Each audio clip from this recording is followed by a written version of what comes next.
கணவரை அரமனை தேடி வந்திருக்கிறார் சுவாமி. நீங்களா? என்னை மாலையிட்ட மணவாளனா? என்னை தொட்டு திருமணம் முடித்த ஆளான அழகு மன்னம் பார்த்து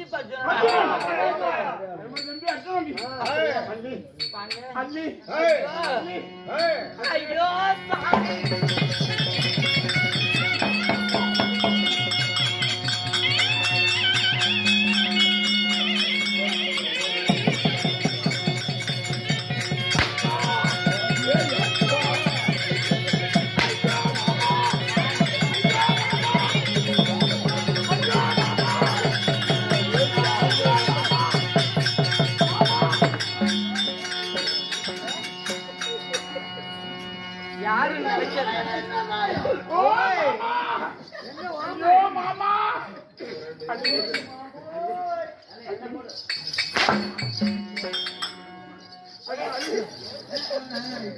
கைகையே வெளுத்து கொடுவோம் மாப்பிள. 5 ஒரு ஆம்பளை ஒரு பொம்பளை அடிக்கலாமா? பின்ன பின்ன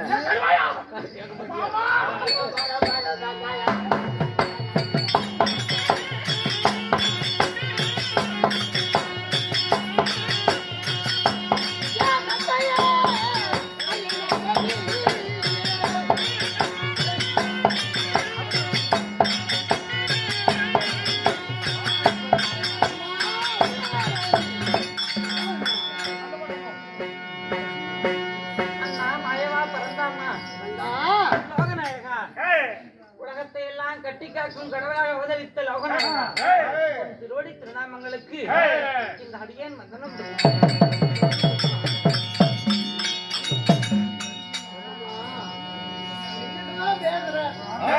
ஆனா உன்னுடைய ஞாபகமெல்லாம் எங்கேயோ வேற பக்கம் இருக்கிற மாதிரியே இருக்குது. அண்ணா நீங்க மட்டும் இப்பொழுது வரலன்னா நான் கொலகாரியாவே ஆயிருப்பேன். நீ யாரு கோபத்துக்கு ஆளானவங்க யாரது? என்னை மாலையிட்டு மனமடித்தாரே அர்ஜுன மன்னன் கள்ள குறவனை போல் இரவோடு இரவராக என்னை திருமணம் முடித்து ஓர் இருவனை சேர்ந்து போனாரே அவர்தான் வந்திருக்கிறானா?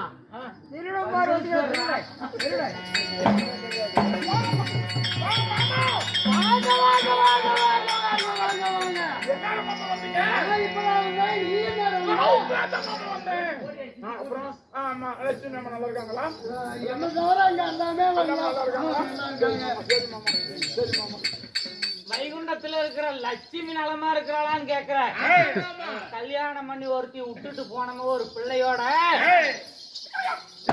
அவன் நல்லா இருக்கிறாளான்னு கேக்குற. நினப்பு இல்ல. கல்யாணம் பண்ணி பிள்ளை பெற்று 5 வருஷம் ஆகி போச்சு.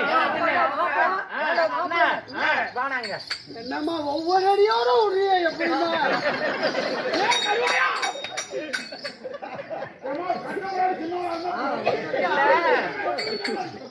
கல்யாணம் 5 வருட காலம் ஆகுது. என் மகன் பாடசாலைக்கு போறான். அன்னைக்கு ராவோட இரவா ஓரிரவு சேர்ந்ததோட சரி கொண்டாட்டி தான் வேண்டாம். குழந்தை பிறந்துச்சுல்ல அர்ஜுனுக்கும் பிறந்த அழகு உலகமே வெற்றியா கொண்டாடினாங்க. என் பச்சை குழந்தையோட முகத்தை ஒரு முறை வந்து பார்க்கணும். ஒரு முறை பார்க்கணும் தோணலையா? கேளுண்ணா நான் கேட்கிறேமா யாரு நான் உன் அண்ணன் எனக்கு நீ கேட்க யார் இருக்கிறா? ஒண்ணு என் பையனை பார்த்திருக்கணும். இல்ல பொண்டாட்டி வேணும் பொண்டாட்டி பார்த்திருக்கணும். ஒண்ணு பொண்டாட்டி வேண்டாம். ஒண்ணு பொண்டாட்டி வேண்டாம் பையனாவது வேணும் பையனை பார்த்திருக்கணும். எதுக்குமா வராது புருஷன்? வராது இத்தனை நாள் இருக்கான்னு தெரியாதா? 5 வருஷமா ஒரு ஆம்பளைக்கு கட்டி விட்டுட்டு போனமே ஒரு பொண்ணை. நான் கேட்கிறேன் நானும் தான் கேட்கறேன். அம்மா கேட்ட மாதிரி ஒண்ணு பையனை பாத்துருக்கணும். விடு பையனையும் பாக்குறீங்க பொண்டாட்டியே ஓத்துருக்குமா? எதுனா பண்ணுங்க எப்படி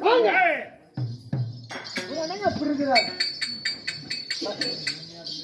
ஒண்ணுமே தெரியாத மாதிரி நிக்கிறேன். அள்ளி திருமணம் செஞ்சு 5 வருஷ காலம் ஆகுது. பையன் பிறந்து பையனுக்கு 5 வருஷம் நடக்குது. 5 வருஷமா நீ மதுரைக்கு வராம இருந்திருக்க. அதனால அள்ளி உனக்கு அரை நாளிகையும் மதுரையில இடம் இல்ல அப்படின்னு என் தங்கச்சி சொல்லிட்டான்.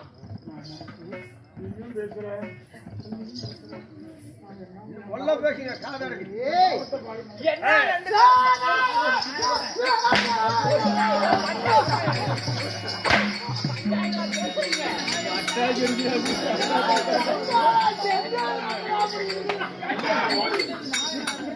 இப்பதான் கோயிலுக்கு வேட்டு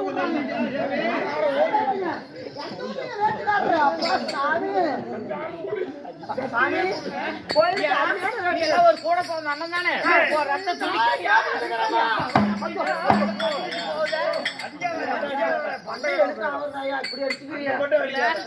உனக்கெல்லாம் துடிக்குதா? தேவடி ஓட்டு பையா என் அண்ணன் தானே.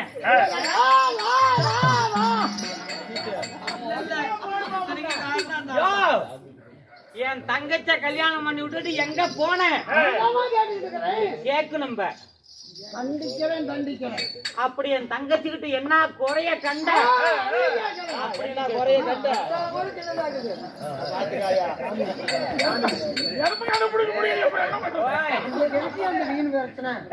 நாம போல அவராச்சும் அவர் கொண்டாட்டியாச்சு. என்னடா செய்யறது? அடி வாங்குறேங்க.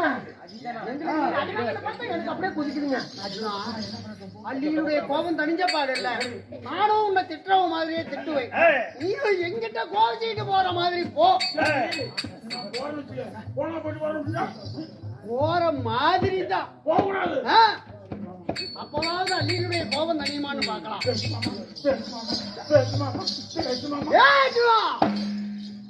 அள்ளியை திருமணம் செய்த 5 ஆண்டு காலம் ஆகுது.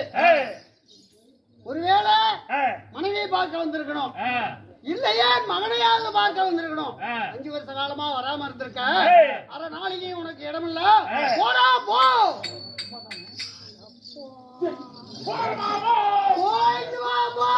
போயிட்டு வா போ.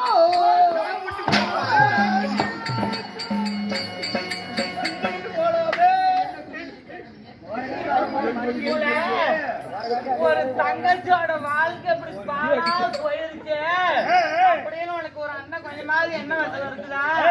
இல்ல ஒரு தங்கச்சி வாழ்க்கை கண்ணு ஒரு நல்ல ஆம்பளை என்ன கேட்கணும்? நல்ல ஆம்பளை சொக்காய புடிச்சு ஏண்டா என் தங்கச்சிக்கு என்ன குறை? ஒரு குறையில்லாத செப்பு தலையாட்டம் என் தங்கச்சி பெற்று வளர்த்து போல சேர்ந்துட்டு போனீங்க. ஏண்டா கண்டிச்சேன் தண்டிச்சேன்.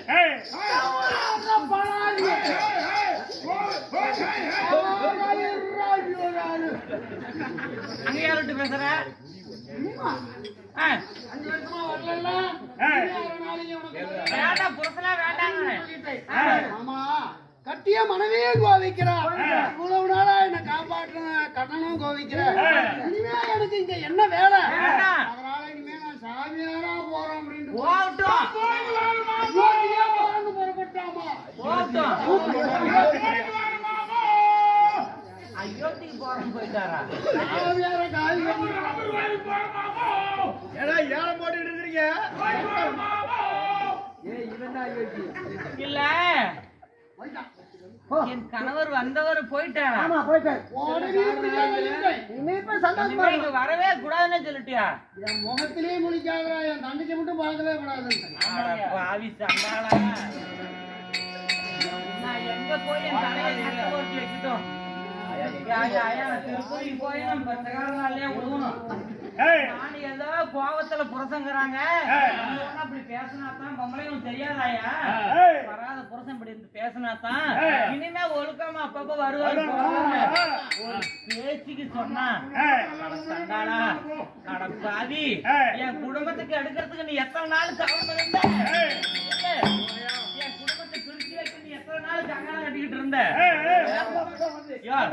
புருஷன் முன்னாடி சண்டை, இப்ப அடிச்சுக்குவோம், சாயங்காலம் கூடிக்குவோம். என்ன வேலை?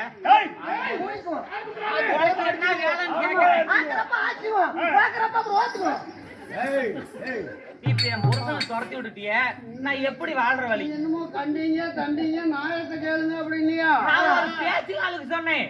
ஒரு அண்ணன் என்ன சொல்லணும், அப்படி குடும்ப சண்டை அப்படித்தான் இருக்கும், பொறுமையா பேசிக்கலாம் அப்படி இல்ல ஒரு புத்தி உள்ள அண்ணன் சொல்லணும். எப்ப வந்து அண்ணன் ஜாதகம் சொன்ன காலியாவுன்னு இவங்க பிறந்த நம்ம இந்த வாங்கிட்டு வரதும் போயிருமேன்னு இப்ப என் புருஷன் துரத்தி விட்டுட்டீங்க, எங்க எப்படி வாழ்ற வழி? அதெல்லாம் முடியாது, என் புருஷனை கூப்பிட்டு வந்து வாய்க்கு வந்தபடியெல்லாம் பேசிட்டு அதனால அவனும் போயிட்டான். ஒருவேளை நீ கூப்பிட்டு பாரு, ஏன்னா மனுஷனை கூட அப்படியே கூப்பிட்டு பாரு, மனநிலைக்கே வரலாம். அப்படிங்கிறியா? நான் கூப்பிட்டா வர மாட்டேன். வருவாரா? கொஞ்சம் நல்லா கட்டிட்டு போக. பாத்து என்ன போறாரு, போகாரு போய் என்ன தங்கவேல் கோட்டையை தூக்கி போறாரு.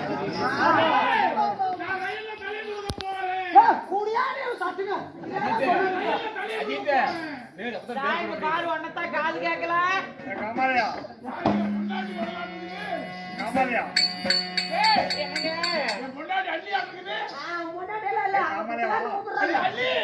ஒன்னத்தாங்களா?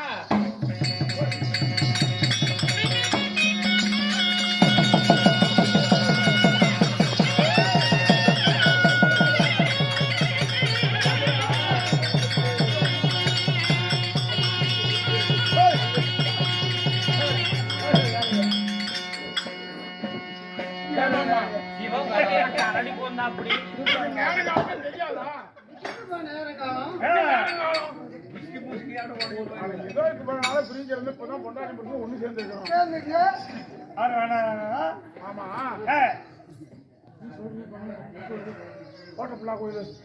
எங்க ஏதோ நாங்க காஞ்சி மாடு கம்பளை போன மாதிரி 5 வருஷ காலாவது என் புருஷன் பக்கத்தால உட்காந்து ஒரு ஆசபாசமா பேசிக்குவோம். கணவனும் மனைவியும் ஒருவரோடு ஒருவர் பேசுற நாள் ஆகுது. நான் போய் நெத்தியில படுத்திட்டு நெத்தையே தேவையில்லைங்க. தேவையில்லை. அம்மா நாள் 7 பட்டாலே போதும், அப்படியே இருக்கும். சாமி அப்படி கொஞ்சிக்கிட்டு சாமி எப்படிங்க அம்மா கிட்ட இப்படி எல்லாம் இருக்கிறீங்க? 3 பேருக்கு கூடி அம்மா ஒண்ணா வச்சிருக்கீங்க.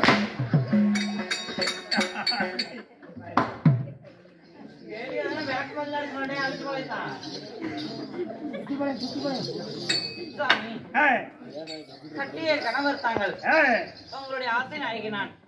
இருந்தாலும் உங்களோட நான் யாருக்கு சொந்தம்? அதற்கு முன்பதாக என் மகனுக்கு உடல்நிலை சரியில்லை என்று உங்களுக்கு கடிதம் அளிப்பேன். மகனை பற்றி ஒரு வார்த்தை கேட்டீங்களா? அப்புறம் ஏங்க அவளை கொல்ல மாட்டேன். சாமி நேச்சர் டின்னு பேர்லயே முடிச்சிட்டீங்க. உங்களை இந்த விஷயத்துல பாராட்டுறேன்.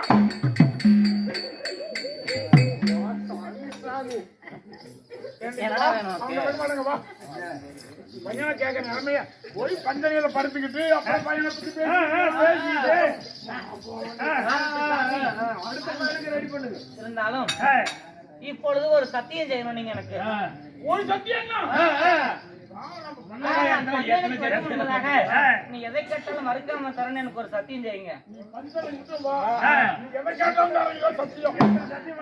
சந்திரகுலத்தின் மீது ஆணையாக, மாமன் கண்ணன் மீது ஆணையாக, என் அண்ணா தருமபுரி மீது ஆணையாக. உனக்கு இத்தனை வேலை பண்ற அப்படியே ஒன்னும் சொல்றியா? தனக்கு இப்பதான் தெரியுதா? இன்னும் மேல ஒரு முழுவதும் வந்துருக்கேன். இது மேல அள்ளியை தவிர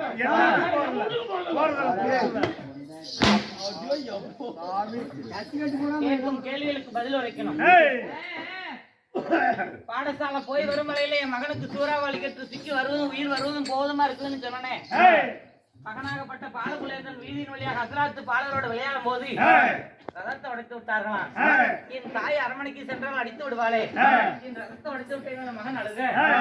பாலர்கள் வைத்தாராம், குலேந்திரா ஒரு ரதம் உடைஞ்சதுக்கே அழுகிறாயே, என்ன பெரிய பழைய ரதமா உடைஞ்சு போச்சு. ஒரு முத்துத்தேர், இந்த முத்துத்தேர் உடைஞ்சதுக்கு இப்படி அழுகுறிய பெரிய பவள ரதமா என்று அசராத்து பிள்ளைகள் இரும்பு ரதத்தை விட்டு உடைச்சு சொல்லி காட்டினாங்க. அப்படி என்றால் முத்து வைரம் வைடூரியம் கோமேதகம் புஷ்பராமன் சொல்லக்கூடிய இதையெல்லாம் விட பவளம் தான் உலகத்திலே சிறந்ததா? அப்படி என்றால் எந்த வார்த்தையை நிந்தித்து பேசுனீங்களே இதே வீதியில 3 பொழுது 6 திங்களுக்குள், அதாவது பவளரதை நான் ஓட்டா விட்டா என் பெயர் பால புலேந்திரன் அல்ல. ஒருவேளை நான் ஓட்ட தவறி விட்டா இதே வீதியின் வழியாக என் கையில் இருக்கும் ஆயுதத்தை எடுத்து என் சிரத்தை எடுத்து என் உயிர் தானமாக விட்டு விடுவேன்னு சொன்னான். யாருக்கு பிறந்தவன்? யாருக்கு பிறந்தவன்? உங்களுக்கே தெரியலையா? புள்ளிக்கு பிறந்தால் பூஜாதமா, பிள்ளைக்கு பிறந்தவன் சிங்கம். அதனால அவன் சமண கூறுவாண்டி கூறுவான். எனக்கு பிறந்த பையன் இல்ல. யாருக்கு பிறந்தா யாருக்கு பிறந்தான்னு கேட்டா நான் கண்டவன் கட்டல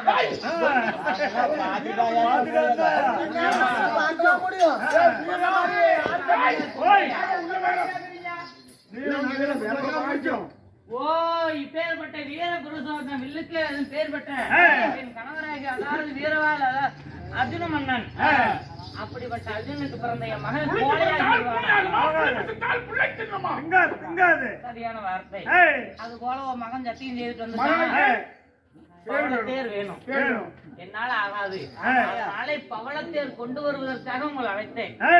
இல்ல உங்களோட பஞ்சையில கட்டி பிடிச்சிட்டு நான் உனக்கு காலோட கால் பண்ணி உனக்கு முத்தம் கொடுக்கணும்.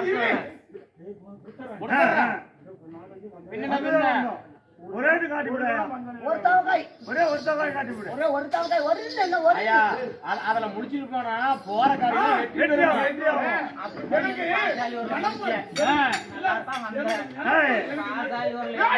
அப்படியே இருக்கிறோம்.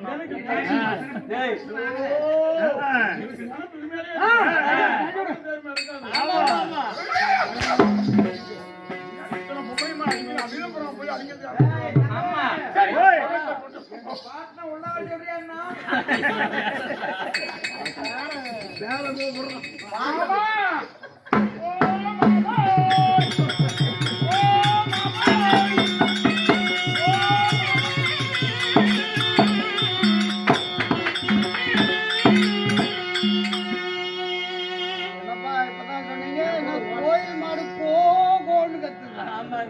ஓட்டப்புள்ளா கோயிலு இருக்குது சும்மா அங்க போய்.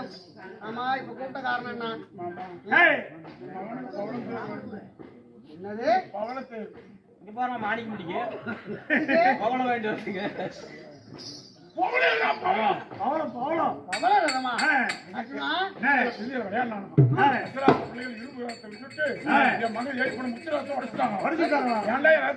பெரிய பவளத்தேனா போனா போயிட்டு போகுதுடா அப்படியா? பவளம் தான் பெருசா?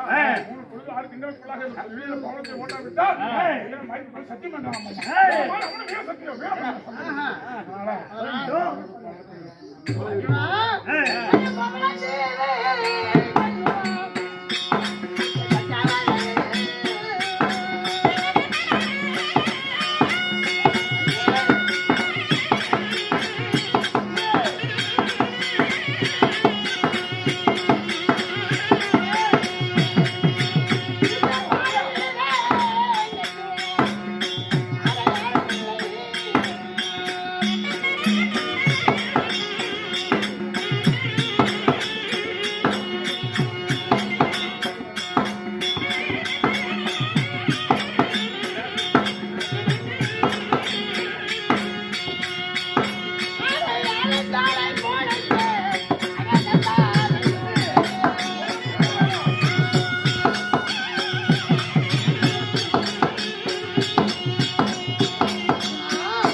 பவளத்தீவு கேள்விப்பட்டீங்கல்ல அது போதும் கேள்விப்பட்டாலே பவளத்தீவு போவாருண்டோம் பார்த்துட்டு திரும்பி வந்தவங்க யாருமே இல்லை. யானை தலை போலவும் குதிரை தலை போலவும் விசக்கதண்டுகள் அநேகம் இருக்கிறது. அந்த பவளவனத்துலயா கொட்டுனா அங்கேயே செத்து போயிடுவாங்க. அதனால அது நமக்கு சரிப்பட்டு வராது. அதெல்லாம் இருக்கும் பொழுது அர்ஜுனுக்கு எந்த ஆபத்தும் வராது. என்ன பண்ணுவோ தெரியாது. மகனுக்கு பவளத்தீவு வேணும். நாங்க சந்திரவளத்தில் பார்க்கப்பட்டவள் நாங்க சத்தியம் செய்து விட்டோம். இல்லையா எங்க சத்திரிய தர்மம் அழிந்து விடும்னா தாங்கள் அருள் புரிய வேண்டும். அவனுக்கு பவளத்தீவு போறேன். அங்க பவளத்தை தவிர வேற யாரையுமே நான் பார்க்க மாட்டேன். அப்படி யாரையாவது பார்க்கிறேன் பிடிக்கிறேன்னா அவர் சொல்றேன் எங்க மாமனால சத்தியமா நான் யாரையுமே பண்றேன்.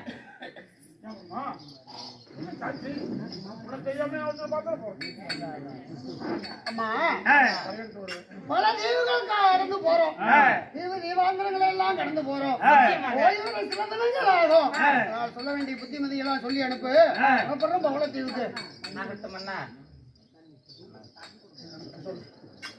சாமி அண்ணன் சொல்லி இருக்கிறார்.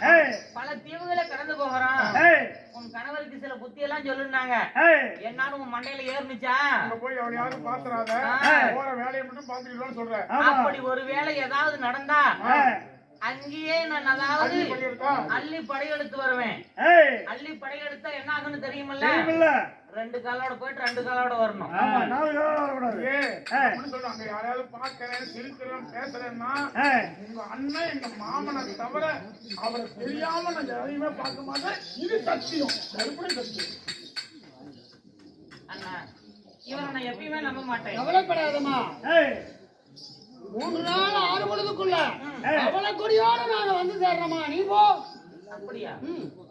பேச்சுல எனக்கு ஒரு வித்தியாசம் தெரிகிறது. என்ன இருந்தாலும் உங்க மேல எனக்கு நம்பிக்கை. நாங்கள் எது செய்தாலும் நன்மைக்கா இருக்கும். கூட போறத தங்கச்சிக்கு துரோகமா நினைச்சு விடுவீங்க. பதனமான முறையில் போய் வர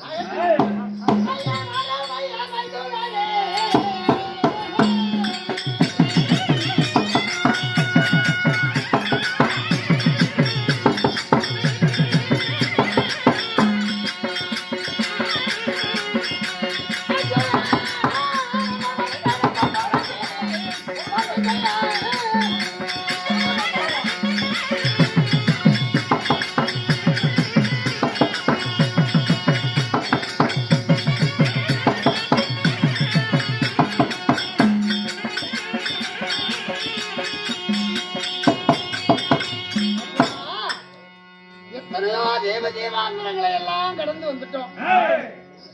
இனிமே நம்ம வந்த இடம் இன்னும் கொஞ்சம் தூரம் தான் இருக்கு. ஏமாமா பவளத்தீவை நோக்கி வருகின்ற பொழுது யானை தலை போலவும் குதிரை தலை போலவும் வண்டுகள் நம்ம இடமறி வளமுறையாக விஞ்ஞானம் பாடிக்கொண்டிருக்கிறது என்னமா காரணம்? அங்க உங்ககிட்ட சொன்னது கதண்டு கொத்தி செத்தவங்க அநேகம் பேருன்னு சொன்னேன். ஆனா இங்க வந்து பார்த்தா கதண்டுகள் எல்லாம் இடவளமா நமஸ்காரம் செஞ்சு வழிவிட்டு போகுது. காரணம் என்ன? இந்த 5 அறிவு படைத்த ஜீவனுக்கும் வந்திருக்க கூடியவர்களும் ஆயனும் அர்ஜுனனும் இவர்களை செஞ்சுதான் நம்ம வம்சம் அழிஞ்சு போயிரும். இவர்களை நமஸ்காரம் செஞ்சு வழிவிட்டு போனா மென்மேலும் தலைக்குன்னு அதே வழிவிட்டு போயிட்டு இருக்குது. இதனால நமக்கே எந்த விதமான ஆபத்தும் வராது. அங்க பாரு மாமா விலையேன்னு தெரியுது. ஆமா. இங்க பாரு செவையானு தெரியுது. ஆமா. இதோ பஸ்ப நிறமாக தெரிகிறது. ஆமா. இதெல்லாம் என்ன? ஜோதி மாதிரி பிரகாசம். அடே அப்பா ஒரு ஜோதி. சூரியன் ஒளிவோல் உதயமாக விடமா அல்லது மறையும் இடமா என்று சொல்ல முடியாத அளவுக்கு பிரகாசமான ஒளி. அது என்னது? நாம தேடி வந்தோமே அந்த பவளத்தீவு. அதுதான் அங்கதான் அந்த பவளம் இருக்குது.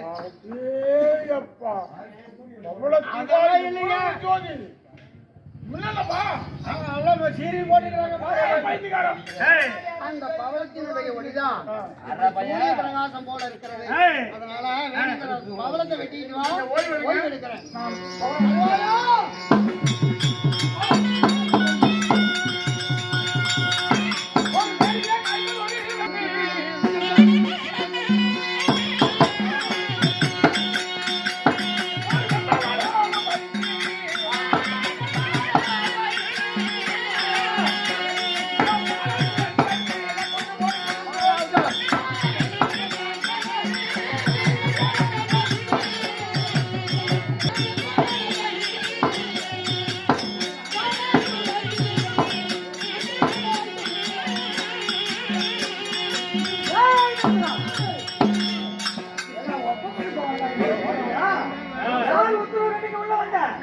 ஓட்டா ஏய் ஓட்டா திறந்து விட்டு நாய் பொண்ணு மாதிரி வந்து உன் பாட்டுக்கு பவளத்தை அவனுக்கு கட்டியா நான் உன்னை வெட்டறதா யார் நீங்க எல்லாம்? யாரு நீங்க? ஏய் மண்டபுடி ஏய் சேராம தேசத்துல இருக்கக்கூடிய பவளக்குடி மகாராணிக்கு வேடங்கள்னு சொல்லாதடா. சொல்ல போற நீ வாய் ஏய் சொல்லிவிடாத வேடன்னு சொல்லிவிடாத. சொல்ல மாட்டேன். இந்த பவளத்துக்கு காவலாளி. அடே விடுவா. சொல்றா. சரி இப்படிப்பட்ட பவளத்தீவை கட்டி காரக்கூடிய அரசனுடைய பேர் என்ன?